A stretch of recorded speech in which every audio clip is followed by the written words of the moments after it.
Hello everyone and welcome to Unacademy. मेरा नाम है शिवांगी गौतम और आज के क्लास में हम एक बहुत ही इंपॉर्टेंट डिस्कशन करने वाले हैं। रिसेंटली साउथ अफ्रीका से 12 cheetahs were translocated to India at the Kuno national park. क्या है और किस रीजन की वजह से हमने 12 चीताज को ट्रांसलोकेट करा from Africa to India, along with that क्या है ये चीता री इंट्रोडक्शन प्रोजेक्ट, इन सारे के सारे चीज़ों के बारे में हम आज के क्लास में डिटेल में पढ़ेंगे। And why from the perspective of environment and ecology and even from the point of view कि हमारा जो टाइगर प्रोजेक्ट है, टाइगर चीता चलता है, हम क्यों अलग अलग नेशनल पार्क्स में लेकर आना चाहते हैं, री इंट्रोड्यूस करना चाहते हैं चीताज को, वो सब कुछ हम डिटेल में देखेंगे। तो न्यूज़ में ये इसलिए था ये प्रोमिनेंट अनाउंसमेंट क्योंकि union minister of environment forest and climate change जो है उन्होंने अनाउंस करा था कि हमने 12 चीताज को साउथ अफ्रीका से इंडिया ट्रांसलोकेट करा है और ये सारे के सारे चीताज जो है कूनो नेशनल पार्क जो कि मध्य प्रदेश में लोकेटेड है वहां पे ट्रांसलोकेट किए जाएंगे या वहां पे रखे जाएंगे in the natural habitat of the national park itself. अब अगर हम प्रोमिनेंट एरियाज की बात करें, what is the cheetah reintroduction programme, why is it important और हम इसको क्यों इस्टेब्लिश करना चाहते हैं। एम स्पेसिफिकली इस पर्टिकुलर प्रोग्राम का है कि हम एक वायबल चीता मेट्रो पॉपुलेशन इन इंडिया को या मेटा पॉपुलेशन इन इंडिया को अलाउ कर पाएं ताकि चीतास परफॉर्म कर पाए अपना functional role as a top predator, space provide कर पाए हम लोग for the expansion of the cheetahs, जहां पे उनका जो ग्लोबल कंजर्वेशन एफर्ट्स है चीता का, हम उसमें कामयाब हो पा रहे हैं। So we need to ensure that cheetahs are not just being conserved, not just being protected, but they are also expanding. उनका पॉपुलेशन ग्रोथ कैसे हो सकता है एंड हिस्टोरिकली उनको जो भी हंट किया जाता था जिसकी वजह से the population of cheetahs are decline, हम उसको रिवर्स कर पाए। एक्शन प्लान क्या होगा, कार्य योजना क्या होगी एज पर द चीता री इंट्रोडक्शन प्रोजेक्ट, अगर हम डिटेल में डिस्कशन करें इस एक्शन प्लान के हिसाब से चीता री इंट्रोडक्शन हिंदुस्तान में इस तरीके से करा जाएगा कि हम हर साल 10 से 12 चीतास को इंपोर्ट करेंगे, majorly from the African countries for the next 5 years at least. कम से कम 5 साल तो करना ही है, तभी हम उस पॉपुलेशन को एक फ्रॉम द पॉपुलेशन जो एक टारगेट हम लेके चल रहे हैं वहां तक लेकर आ पाएंगे। इसी के तहत so that we can have a very decent reintroduction of cheetahs into the Indian system, हम गवर्नमेंट ऑफ इंडिया ने एक MOU साइन करा था with the Republic of South Africa, जिसके तहत इस प्रोविजन के तहत पहले बैच में 12 चीताज को लेके आया गया, 7 मेल्स 5 फीमेल्स जो कि साउथ अफ्रीका से इंडिया में ट्रांसलोकेट होंगे। लास्ट ईयर भी ये प्रोजेक्ट हुआ था, इस साल भी the same project is being carried upon. अगर हम की डिटेल्स देखें, चीता की बात करें, चीता के एनवायरनमेंट की बात करें, कहाँ से क्या है, इसका जो साइंटिफिक नेम है that is Acinonyx jubatus, fastest land mammal है जिसकी स्पीड लगभग 130 किलोमीटर पर आवर पे पहुंच सकती है। हिंदुस्तान का नेटिव नहीं है, it's a native of Africa and central Iran, जहां पे ग्रासलैंड्स में रहता है, एरी डेजर्ट टेरेन में, and hence it becomes viable कि हम साउथ अफ्रीका से कूनो नेशनल पार्क में इसको ला सकते हैं बिकॉज ऑफ द टेम्परेचर। जो हैबिटेट है चीता का ऑलमोस्ट सिमिलर है।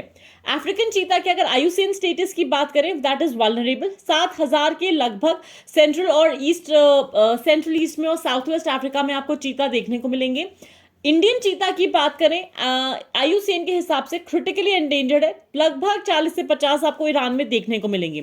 थ्रेट क्या क्या है इनके, यहाँ तो मैंने just for a quick detail part में आपको थ्रेट दे दी कि भाई हैबिटेट लॉस होता है, कॉन्फ्लिक्ट है ह्यूमंस के साथ, पोचिंग है, ससेप्टेबिलिटी टू डिजीजेस है। But before that, before all the threats we come, सबसे इंपॉर्टेंट पार्ट है कि चीता हिंदुस्तान में एक्सटिंक्ट कैसे हो गए थे, जो परसेंटेज है पॉपुलेशन है कम कैसे हो गया, विलुप्त कैसे हो गया भारत चीता से, और इसका सबसे एक्सट्रीम या इंपॉर्टेंट रीजन क्या था। सबसे इंपॉर्टेंट पार्ट ये था कि इनको वश में करना बेहद आसान होता है, they are very very like extremely easy to time.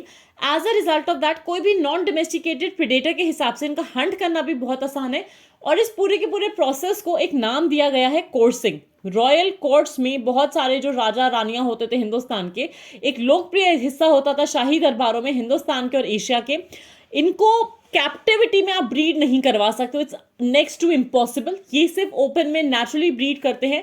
British राज जब से हिंदुस्तान में हुआ तो वाइड स्प्रेड हंटिंग होती थी ब्रिटिश राज के दौरान चीतास की, और इसी के साथ साथ गवर्नमेंट ने भी जो डेटा दिया है, गवर्नमेंट के ऑफिशियल सोर्सेज से ये आया है कि एनिमल को एक्सटिंक्ट इसलिए हुआ क्योंकि डिजर्टिफिकेशन, जो डेजर्ट एरिया है वो भारत में बढ़े जा रहा है। As a result of that cheetahs का जो एक नेचुरल हैबिटेट होता है जहां पे उनको sort of a semi arid terrain या ग्रासलैंड्स चाहिए होती है, वो उनको नहीं मिल पा रही हैं।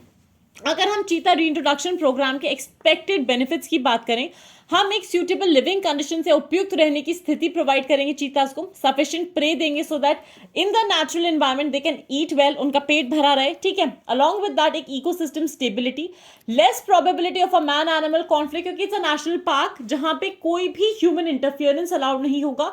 एंड इकोनॉमिक रेलेवेंस, हम लोगों को आर्थिक प्रासंगिकता भी देखनी पड़ेगी कि भाई ये इतना ज्यादा खर्चा तो नहीं हो रहा है हमारे एक्सचेकर पे, that it is creating a hole in the pocket of the Indian exchequer just to reintroduce the cheetah. Challenges क्या क्या हैं इसके साथ अगर हम देखें, जेनेटिक डिफरेंसेस, अफ्रीकन चीता और इंडियन चीता के जेनेटिक डिफरेंसेस हैं, तो it is very much possible कि जो अफ्रीकन चीता है उसको इंडिया के क्लाइमेट में रहने में थोड़ी सी मुश्किल होगी। यहाँ पे जो डिजीज ट्रांसमिशन होगा बाकी की स्पीशीज से, उसको टैकल करने के लिए भी हमको ध्यान रखना पड़ेगा। इंटर स्पीशीज कॉम्पिटिशन होगा। अगर हम कूनो नेशनल पार्क की ही बात करें, यहाँ पे there is a wide biodiversity, not just of flora but of fauna as well. आपको डियर्स, आपको बहुत सारे अलग अलग तरीके के जानवर देखने को मिल जाएंगे।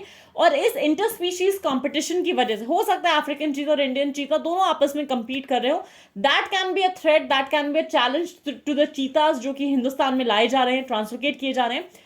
Man animal conflict in the region कि अगर ये क्रॉस ओवर कर जाए from the boundary of the national park, कोशिश यही रहती है कि they are allowed in the same area, but it's an animal, it can run across train, उस वजह से भी दिक्कत आ सकती है। सो आज की क्लास में मेरी तरफ से बस इतना ही। Stay tuned for more at Unacademy, like this video, subscribe to the Unacademy UPSC Unstoppable channel and share it as much as you can. Thank you and have a fantastic day everyone.